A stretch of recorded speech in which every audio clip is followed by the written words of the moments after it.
Quero compartilhar com vocês o ensinamento da palavra de Deus em Lucas, capítulo 10, do verso 38 até o verso 42. Diz assim a palavra do Senhor: indo eles de caminho, entrou Jesus num povoado, e certa mulher chamada Marta hospedou-o na sua casa. Tinha ela uma irmã chamada Maria, e esta quedava-se assentada aos pés do Senhor a ouvir-lhe os ensinamentos. Marta agitava-se de um lado para o outro, ocupada em muitos serviços. Então se aproximou de Jesus e disse: Senhor, não te importas de que minha irmã tenha deixado que eu fique a servir sozinha? Ordena-lhe, pois, que venha ajudar-me. Respondeu-lhe o Senhor: Marta, Marta, andas inquieta e te preocupas com muitas coisas, entretanto pouco é necessário, ou mesmo uma só coisa. Maria, pois, escolheu a boa parte, e esta não lhe será tirada. Glória a Deus. Bênção de palavra, né? Essa palavra já é muito conhecida, meus irmãos, é muito conhecida para nós, né? Esse relato de Jesus na casa de Marta e Maria. Foi uma família muito prezada por Jesus, muito especial para Jesus. Eram as irmãs de Lázaro também aquele caso da ressurreição de Lázaro. Marta e Maria estão naquele episódio lá do capítulo 11 de João. Mas aqui em Lucas 10, do verso 38 a 42, eu quero trazer alguns ensinamentos para nós, que são muito importantes, que eu posso dizer assim, que eu dei uma cavadinha aqui na palavra para compartilhar com meus irmãos nesse momento, tá bom? Bom, vamos lá. Nós temos aqui uma mulher que tem uma certa liderança, né? A gente percebe que a liderança de Marta ela é muito clara aqui, né? Ela acolhe Jesus em sua casa, ela acolhe Jesus, né, no seio da sua família, ela chama Jesus para dentro de casa. E isso é coisa maravilhosa, né? Já pensou receber Jesus, acolher Jesus, estar com Jesus dentro de casa, né? Trazer o Senhor, para ela foi uma honra muito grande. Então, Marta está cheia de bons sentimentos, ela está carregada de boas expectativas em relação a isso, e ela também quer fazer algo por Jesus, ela quer presentear Jesus, certamente com uma boa refeição, ela quer dar conforto para Jesus na sua casa, né? O que é perfeitamente compreensível, nada de errado, absolutamente nada, tudo certinho, tudo bem, né? Marta recebe Jesus em sua casa. No entanto, nós temos, no desenrolar do episódio, nós temos a sua irmã dando atenção para Jesus, né? Dando atenção para Jesus. E esta irmã dela, chamava-se Maria, foi fazer sala para o Senhor, e a Bíblia diz que ela ficou assentada aos pés do Senhor a ouvir os ensinamentos. Marta, muito agitada com os afazeres da casa, muito agoniada com o que fazer, né? Ativa, proativa e preocupada com muitas coisas, como disse Jesus, né? Muito preocupada. Certamente, como eu disse anteriormente, queria apresentar a Jesus uma boa refeição, queria dar conforto para Jesus em sua casa. E ali o que nós temos? Ela então se agitando, né? A Bíblia diz que ela se agitava de um lado para o outro. Isso mostra Marta uma mulher realmente ativa, uma mulher que a gente poderia chamar, né, de uma mulher agoniada com as coisas, né? Então, nós temos aqui a característica de uma sanguínea, uma colérico sanguínea, né? E nós então vemos uma mulher ativa, agitada, ocupada em muitos serviços. Nós não temos aqui especificados, mas ela é muito ocupada. Mas essa mulher, ela começa a se chatear, ela começa a se estressar, porque vê sua irmã lá com Jesus, e ela precisando de ajuda, certamente. Ela vai lá com Jesus, ela chega com Jesus para que Jesus faça alguma coisa, e ela dá ordem para Jesus, né? Mandar Maria ajudá-la, né? E aí nós temos a resposta de Jesus para Marta, dizendo que Maria, na verdade, havia escolhido a melhor parte. Ela precisava apenas de uma coisa só. Marta, Marta, você está muito ocupada, muito atarefada, e você precisa apenas de uma coisa, de pouca coisa. Uma só é necessária, e a sua irmã escolheu a melhor parte. Vamos então para as partes desta mensagem que eu quero compartilhar com vocês, que eu achei super importante.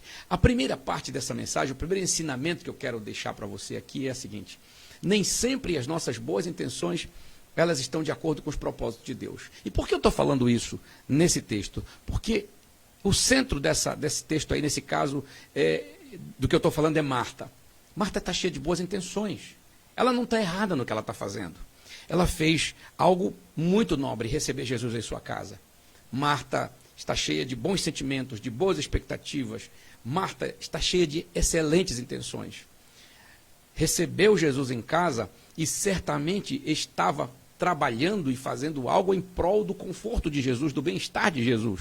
Mas eu quero deixar para você esse ensinamento. Nem toda boa intenção está de acordo com o propósito de Deus para a nossa vida. Nem toda boa intenção nossa está de acordo com a agenda de Deus para nós.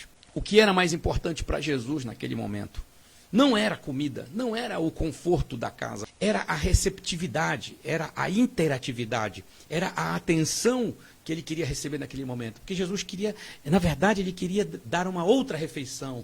Ele que queria dar o alimento, né? Ele não queria comer, ele queria alimentar. E às vezes nós mudamos os polos, né? E dá curto-circuito na vida da gente. E Jesus então percebe que Maria entendeu o propósito de Jesus.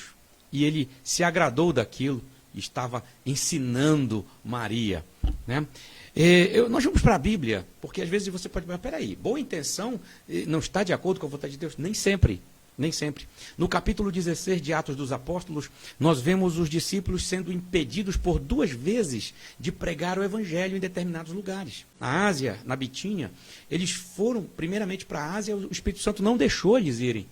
Depois eles tentaram ir para a Bitínia, o Espírito Santo também não deixou eles irem.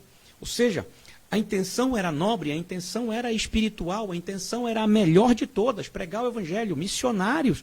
E o Espírito Santo disse, não é agora que eu quero. E impediu eles de irem. Eles entenderam a autoridade do Espírito Santo e foram para Filipos pregar o Evangelho. Tinha uma grande obra em Filipos para se fazer. Então, a boa intenção nem sempre está na agenda de Deus. Nossos bons sentimentos, nossos sentimentos mais nobres possíveis e a intencionalidade desses bons sentimentos, a aplicação desses bons sentimentos nem sempre estão na agenda de Deus para nós. Nem sempre eles estão em consonância, em harmonia com o propósito de Deus para a vida da gente. Você pode ter muito boas intenções em fazer algo. Você às vezes coloca até em oração isso. Você jejua por isso. Você ora, você faz campanhas e campanhas de oração em favor de determinados projetos de vida.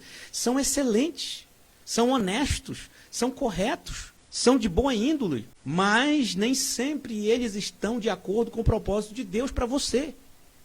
E é preciso entender isso. É preciso que a gente veja o seguinte, não basta ter boas intenções, é preciso estar em sintonia, é preciso estar em sintonia com os propósitos, com a agenda de Deus.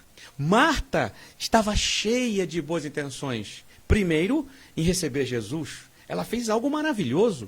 Ela foi anfitriã do maior e mais importante hóspede que a terra já recebeu. Jesus. No entanto, ela deixou Jesus na sala. Mas por que deixou Jesus na sala? Porque ela desprezou Jesus? Porque ela foi indiferente a Jesus? Não. Porque ela queria proporcionar o melhor ambiente para Jesus. A melhor refeição, possivelmente. Né? Uma cama confortável para ele descansar da viagem, porque vinha certamente de Nazaré, indo para Jerusalém, parou ali, estava cansado. Era excelente a intenção, o sentimento era perfeito, mas não era isso que Jesus queria. Jesus não estava precisando naquele momento de comer e de conforto. Jesus queria ser ouvido, Jesus queria atenção, e Marta não lhe deu.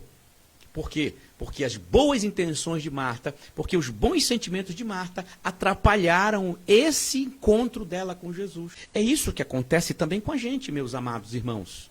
Nossas boas intenções, nem sempre elas nos levam para a presença de Deus. Boas intenções nos levam para relacionamentos afetivos, que lá na frente nós vamos ver que eles são atrapalhados. As consequências deles serão, às vezes, até trágicas.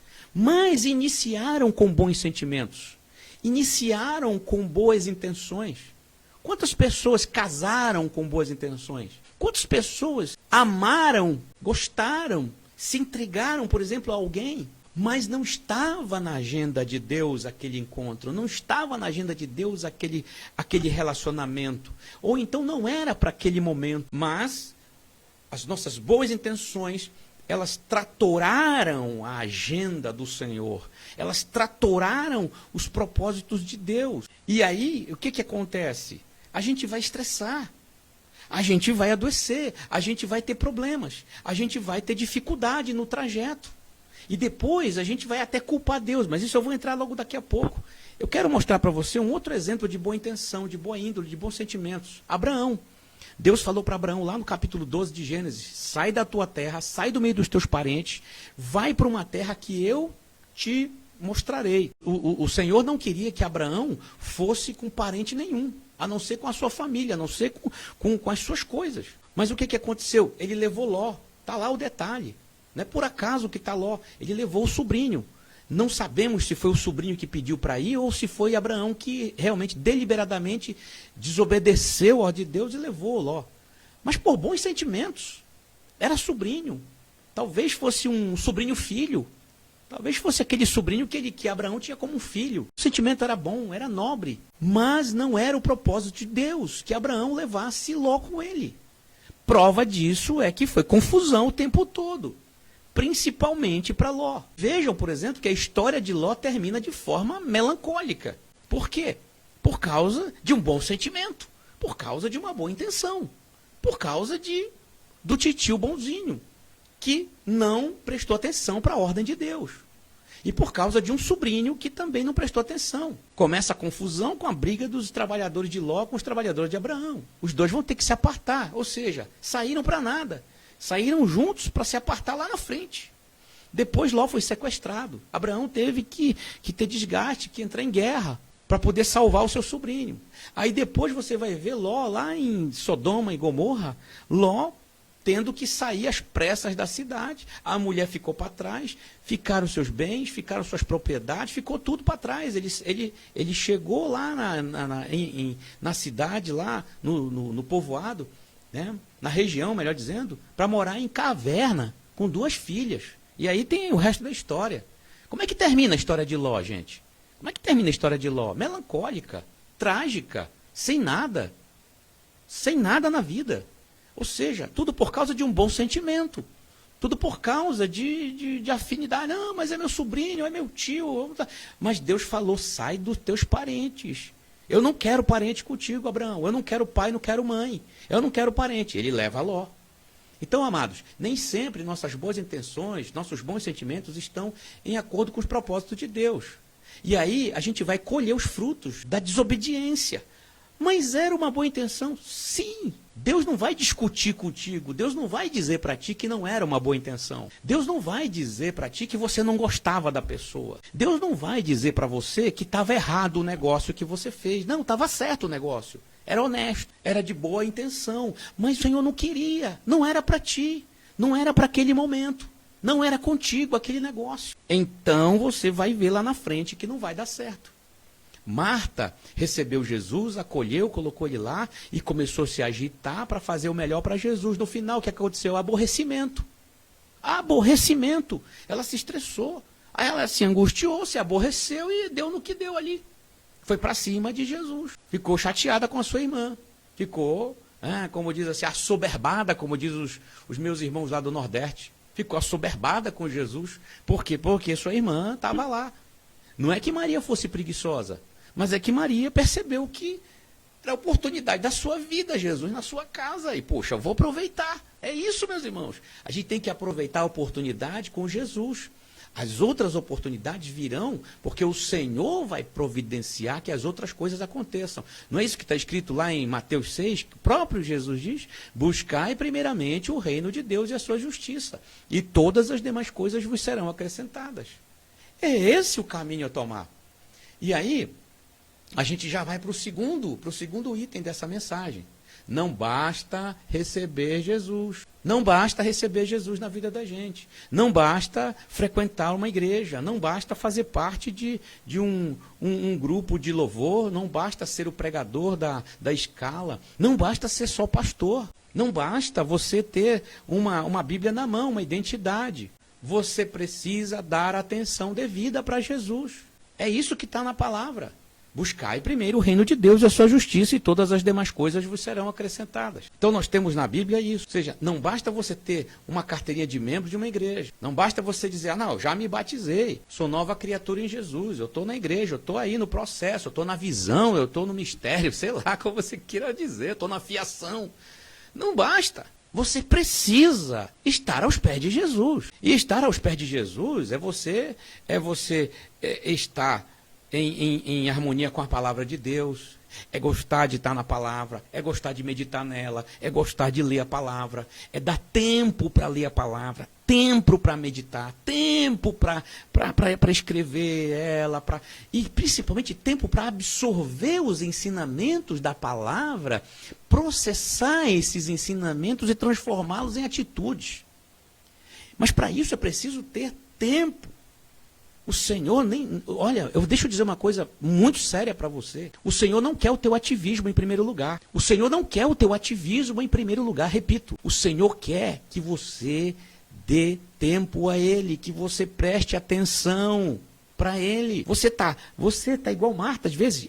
Você estamos igual Marta, andando de um lado para o outro e faz aqui, vai para ali, prega. Tem gente que está pregando, cantando, faz adorando. Tem uns que estão dominando tudo. Tem crente que está no ministério de louvor, ele está pregando, ele também está no ministério de homens, ele está ensinando criança, ele evangeliza, ele prega, ele canta, ele toca, está abraçando tudo com as mãos. A intenção é boa, está fazendo tudo. Não, eu quero fazer para o serviço do Senhor. Mas cadê o tempo com Deus? Cadê o tempo da oração? Cadê o tempo para absorver a palavra, processar a palavra e transformá-la em atitude? Cadê? Cadê o tempo? Não, mas eu estou muito agitado, mas eu faço muito, eu trabalho para o Senhor, para mim não tem tempo ruim, olha, eu sou pau para toda obra, eu sou carregador de piano. Não é isso que o Senhor está pensando primeiramente. Você pode até fazer isso, mas você primeiramente precisa fazer o que Maria fez. Você dá prioridade, está na presença do Senhor, diante do papaizinho, como diz alguns irmãos. Tá? Pegando, se alimentando, se fortalecendo, se capacitando. Irmão, não é só pregar, cantar, tocar. Verdade, eu vou falar uma coisa que é realidade. Tem muita gente que está tocando, cantando, pregando, fazendo tudo, um monte de coisa, mas tá quebrado, irmão. Está se estragando todo. Está estafando, está cansando. Vai chegar um momento que vai cansar, vai chegar um momento que vai estressar. Vai chegar um momento que você vai ver, parece que você está... Sabe o que é cortando, né, com faca desamolada? Né? Você vai estar cortando lenha com um machado desamolado. Né? Você vai estar tentando tapar o sol com a peneira, fazendo esforços inúteis. Vai estar vazio, vai chegar um momento que vai estressar, que vai cansar, vai entrar em estafa. Você precisa ter o tempo com Deus, para se abastecer da presença do Senhor, se abastecer da presença do Espírito Santo, para depois você sair para a luta. E aí, a tua luta, o teu trabalho, teus ministérios, eles vão ser realizados com suavidade, com tranquilidade. Vão ser realizados com equilíbrio, e você não vai sentir aquele cansaço mental, aquela estafa. Você não vai chegar no final lá do teu trabalho, né, lamentando que... Por exemplo, tem gente, por exemplo, que trabalha para a igreja, trabalha no reino de Deus, esquece da família. Cadê a família para Jesus? Cadê os filhos? Não, mas cadê os filhos? Cadê a mulher? Cadê o marido? E isso precisa ser pensado, irmãos. Não basta a gente ter um ativismo todo, não basta a gente estar no ministério, não basta a gente estar... É preciso dar atenção a Jesus. E dar atenção a Jesus também é dar atenção à família, é dar atenção, sabe, à tua vida com Deus, o teu abastecimento na presença de Deus. Você precisa ter tempo para o Senhor. E muita gente está na agitação, muita gente está na preocupação e trabalhando e trabalha para o serviço secular, e porque não, eu tenho que conquistar a bênção, porque eu não posso e tal, eu tenho que correr, eu tenho que andar, tem que culto, e eu tenho um ensaio do grupo, eu tenho um ensaio da coreografia, eu tenho que correr, porque eu tenho que pregar ali, daqui pregar acolá, eu estou agitado de viagem e tal. Parou. Então, não basta você receber Jesus na sua vida, assim, sabe? É preciso dar-lhe a atenção devida. É preciso estar aos pés do Senhor. E aos pés do Senhor significa estar em oração, ter momentos para oração, ter aquele momento para estar diante de Deus, para buscar o Senhor, para se abastecer da sua presença, para falar com Ele, sabe, para se derramar na presença dEle. Estar aos pés de Jesus é ouvir-lhe os ensinamentos. É você pegar a palavra, é você ler, estudar, meditar, compreender a vontade de Deus para você na palavra. Uma outra coisa também é você dar tempo para Deus. Vai para o culto, meu irmão. Vai para o culto. Tem uns que vão muito para o culto, mas não tem o momento em casa. Tem uns que não tem momento nem em casa e nem no culto. Dá tempo para Deus. Vai congregar, vai adorar o Senhor. E outra coisa, presta atenção na palavra. Presta atenção na mensagem. Vai para a escola bíblica. Tem crente que chega só para o louvor. E na hora da mensagem não se preocupa. Pega o Facebook, ou então vai para o WhatsApp, ou então sai. Não, você não sabe tudo não. Eu não sei tudo. Vamos dar atenção devida para a palavra de Deus. Vamos prestar atenção porque Deus está falando para nós. Ah, eu não gosto de ouvir fulano porque é muito cansativo. Para com isso. Para com isso. Ah, aquele irmãozinho lá, eu não ouço ele porque ele não tem formação nenhuma. Para também com isso. Para com isso. Dê atenção devida, Deus vai usar aquela vida para falar contigo. Às vezes é uma palavra. Às vezes é uma frase só e Deus vai usar aquela vidinha, aquele irmãozinho lá, aquela irmãzinha simples lá. E vai falar contigo. Vai usar o texto da Bíblia para falar contigo. Às vezes é a leitura do texto. Então dê atenção devida a Jesus, tá? Dê atenção devida, dê tempo para Deus. Você talvez esteja muito envolvida ou muito envolvido com muitos afazeres na igreja, mas não está azeitado, não está azeitada, né, do Espírito Santo. E ter o azeite do Espírito é ter a palavra, né, a palavra de Deus. Tá? Ser cheio do Espírito, meu irmão, minha irmã, não é só pular, louvar, aquela coisa do dar glória, falar mistério e tal. Isso aí não é o azeite tudo, não. Isso é sintoma, isso é sintomático. O azeite é a palavra de Deus. Isso é muito claro na Bíblia. O azeite é a palavra, é o alimento e é a oração também. Uma vida de oração, tá? Tem que dar tempo para Deus. Temos que dar tempo, senão a gente começa a se esgotar. Tá bom? Senão vira ativismo e adoece a gente. E a gente se aborrece, a gente se entedia. Muita gente até sai da igreja depois, tá? Porque vai se estressar. E também porque começa a ver que ninguém reconhece teu trabalho. Você não vai ter reconhecimento dos homens. E aí, pronto, se estressa. Marta queria atenção para ela. Queria disputar com Jesus ali, Maria, né? Às vezes a gente quer concorrer com Jesus. A gente quer glória para a gente quer atenção para a gente. A gente começa a dar piti na gente, né? Lá na igreja, a gente começa a ter, né? a ter piti, tentar chamar atenção para nós. Foi isso que Marta tentou fazer. Tempo para Deus, certo? Tempo para o Senhor. Toda a atenção e também toda a glória para Jesus. Primeiro o reino de Deus, depois as outras coisas. E elas serão acrescentadas por Jesus. Tanto é que Jesus falou para Marta: Marta, Marta, tu estás muito ocupada com muitos afazeres. Às vezes ele está dizendo isso para você. Está chamando o teu nome e está dizendo: você está muito ocupado na igreja. Vamos lá, estou só colocando na igreja. Você está muito ocupado na igreja com muitos afazeres. Você precisaria fazer apenas alguma coisa para que tudo isso que você faz tenha sentido, tenha significado, tenha valor e te dê alegria, te dê prazer. Que seria estar aos pés dele, estar aos meus pés, me ouvir, prestar atenção, dar tempo para mim. Sabe, Deus está chamando a gente para isso, ok? O terceiro ensinamento: ataque os seus problemas e não a Deus. O que foi que aconteceu com Marta, irmãos? Marta ficou indignada. Marta ficou indignada com a sua irmã. Ficou aborrecida porque estava trabalhando sozinha. E começou a reclamar, e começou a murmurar, e começou a se queixar. Daqui a pouco, o que aconteceu? Ela foi para cima de quem? Ela foi para cima de Jesus. Será, Senhor, que tu não te incomoda que minha irmã que eu esteja fazendo tudo e minha irmã esteja aí me deixando só? Ela não atacou Maria, ela atacou Jesus. E ainda foi dar ordem para Jesus, ainda foi tentar, né, dar aquela de dar ordem para ele. Olha, ordena-lhe que venha me ajudar. Você vê a ousadia de Marta, né? Se achou nesse direito de controlar o próprio Cristo. Eu quero tratar para você finalmente aqui, esse terceiro item, né? Porque é o seguinte: a gente às vezes se decepciona com a vida, a gente se aborrece com as pessoas e ataca a Deus. Né? A gente se aborrece, às vezes em casa, ou a gente se aborrece no trabalho e vai para cima de alguém. Primeiramente, a gente escolhe um Cristo aqui na terra.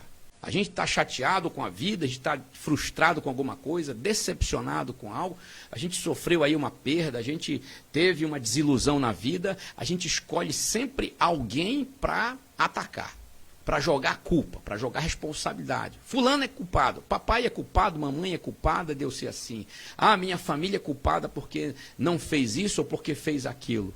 A gente sempre está culpando alguém por aquilo que a gente deveria analisar e descobrir que está, na verdade, faltando em nós. Nós é que somos os responsáveis por muito do que acontece com a gente. Marta estava estressada com muitas coisas que não eram necessárias naquele momento, diga-se de passagem. Ela não estava fazendo nada de errado, não estava cometendo nenhuma infração, mas naquele momento não era necessário. O próprio Jesus falou, apenas uma coisa era necessária, que era estar ali com ele. Marta se indignou, se aborreceu, vem a chateação, vem o aborrecimento, vem o estresse, vem aquela indignação negativa, maligna, carnal. O que aconteceu? Ela foi para cima de Jesus. Repito, a gente sempre vai escolher um culpado para as nossas inconsequências ou para os problemas que nos atacam. Nem sempre são aqueles que nós originamos, mas aqueles que nos atacam. Aí a gente culpa alguém. Aí a gente diz, não, o culpado é meu pai, o culpado é minha mãe. Ou então, meus filhos são a causa de eu estar sofrendo tanto, de eu estar com problema, de eu estar tomando remédio, de eu estar passando por tudo isso. Eu estou quase infartando porque eu estou com problema no lar, na família. A gente vai escolher alguém. É minha sogra, meu sogro, sei lá, é um parente, é o chefe, ou então é aquele empregado mala, aquele empregado que está lá fazendo o corpo mole, a gente põe a culpa nele. A gente põe a culpa em todo mundo. A gente põe a culpa no presidente da República. Ele é o culpado. A gente escolhe embora, ele é bom. Está na hora de culpar o presidente. Vamos culpar. Mas o pior não é isso, é culpar Deus. O pior é quando a gente vai para cima de Deus e a gente começa, Senhor, olha, tu está vendo que eu fiz isso com a melhor das intenções, Senhor, porque eu dizimei, porque eu ofertei, porque eu me entreguei para a obra, porque eu me dediquei para esses ministérios todos, e olha como está a minha vida, olha aqui, e ninguém me presta atenção, e o pastor é o culpado, porque ele não veio trazer o bálsamo na minha cabeça, ele não veio ele não veio me mimar, me trazer uma palavra, e culpa o pastor, e culpa a igreja, e está faltando amor na igreja, e porque na igreja não tem amor, e eu vou sair da igreja, porque eu não quero saber, porque todo mundo é falso, porque eu me desiludi com a igreja, e aí também me desiludi. Quantas pessoas estão hoje no ateísmo? Se revoltaram com Deus. Se revoltaram com Deus. Por quê? Primeiro porque fizeram um monte de bobagem, com boas intenções às vezes. Outras com intenções realmente completamente deslocadas. Tá? Intenções meramente carnais. Foram movidas pelos seus desejos, pela sua cobiça, como diz a Bíblia lá em Tiago, capítulo 1. Foram movidas pela cobiça, foram movidas pelos sentimentos, pela química, ou então movidos pela vontade de ganhar muito, né? Acharam que iam ganhar demais, e no final não ganharam nada, tiveram prejuízo, e agora Deus é o culpado, e porque eu orei, porque eu jejuei, e Deus não me respondeu, e agora eu vou sair, eu vou abandonar esse negócio, não quero saber mais de igreja, não quero saber de nada na vida. Pronto, toma um rumo louco na vida, toma um rumo louco na vida. E aí culpa Deus, e culpa a família, ou então culpa a igreja, e culpa o pastor, e culpa os irmãos, e começa a culpar tudo. Tá? Menos a si mesmo. Menos assumir alguma responsabilidade. Menos cair em si e dizer assim, peraí, mas eu também dei um passo maior que a minha perna. Poxa, mas peraí, também eu me precipitei naquele negócio. Poxa, mas também eu não deveria, entrar naquela barca furada. Me avisaram. Não, eu fui pelo sentimento, mas eu estava bem intencionado. Como eu disse anteriormente, nem sempre nossas boas intenções, elas estão em acordo com os propósitos de Deus. Bons sentimentos, boas intenções, nem sempre estão de acordo com a agenda, com os propósitos de Deus para nós. Então a gente economiza sofrimento, a gente economiza dor. Como disse Jesus lá em Mateus 6, já basta a cada dia o seu próprio mal. Ou seja, para que ficar acrescentando mais dor na nossa vida? Para que ficar acrescentando mais problema, mais desgraça? Jesus estava dizendo, já basta o que todo dia vai nos acontecer, independente de a gente se mover. Né? Outras situações não são provocadas por nós, mas a gente consente. Não são provocadas por nós, mas a gente gosta. Não são provocadas por nós, mas a gente aceita, a gente fica, dá uma de João sem braço e vai recebendo, e daqui a pouco a gente está lascado, a gente está chorando, a gente está gemendo. E aí o que é que acontece? A gente vai para cima de Deus, porque a gente não pediu orientação ao Senhor direito, a gente não pediu orientação ao Senhor, a gente não prestou atenção para os sinais negativos de Deus para aquilo, e aí vai acontecer o que acontece: choro, ranger de dente. Né? Tristeza, decepção, frustração e, finalmente, revolta com Deus. Aí a gente ataca a Deus e não os nossos problemas. E o terceiro item dessa palavra que eu quero deixar para você é isso. Ataque seus problemas e não a Deus. Vá para cima do que está acontecendo.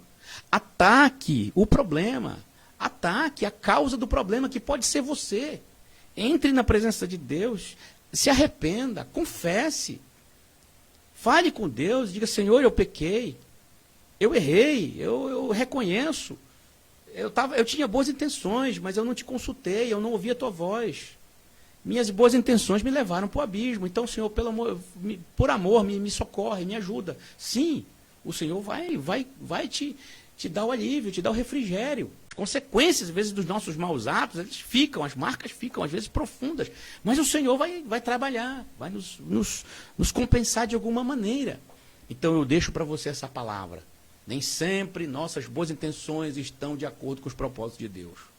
Segundo, não basta receber Jesus na vida da gente, não basta ter um monte de atividade na igreja, no trabalho, na vida secular, para provar para as pessoas que a gente é bom, que a gente sabe, que a gente é dedicado. Porque às vezes a gente quer provar para as pessoas que a gente tem capacidade. Isso é terrível.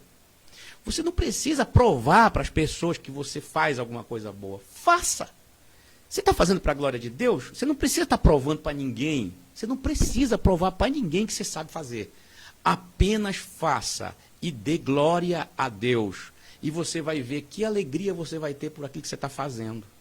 Sabe? Eu vejo nisso. Tem muita gente que está fazendo as coisas, mas quer provar para os outros que sabe fazer.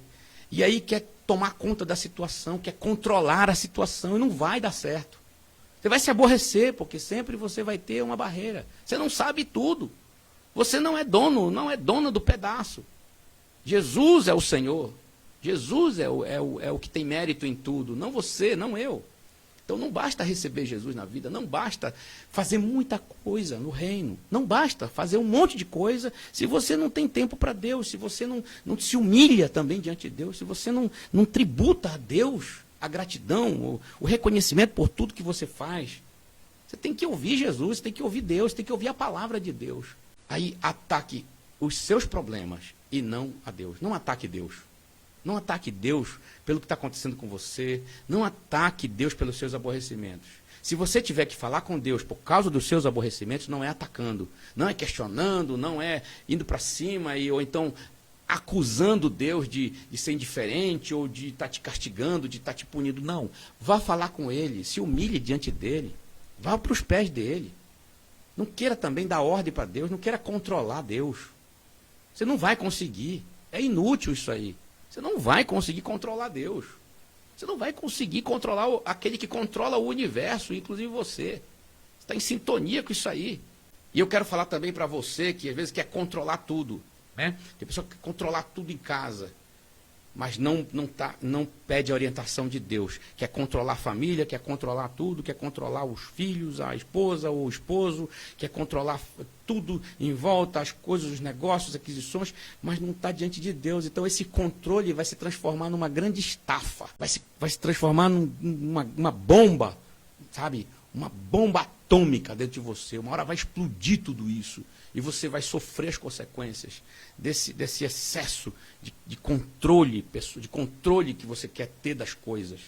Isso serve para casa, isso serve no trabalho, né? Você quer dar conta de um monte de coisa, mas você precisa de tempo, sabe? Aquele tempo com Deus, aquele tempo de se refrigerar na presença do Senhor, para descansar nos braços dele, descansar diante dele. Você vai ter menos aborrecimento, você vai ter mais qualidade de vida, você vai dormir melhor, você vai descansar no Senhor. Então você vai dormir melhor e você vai poder produzir mais.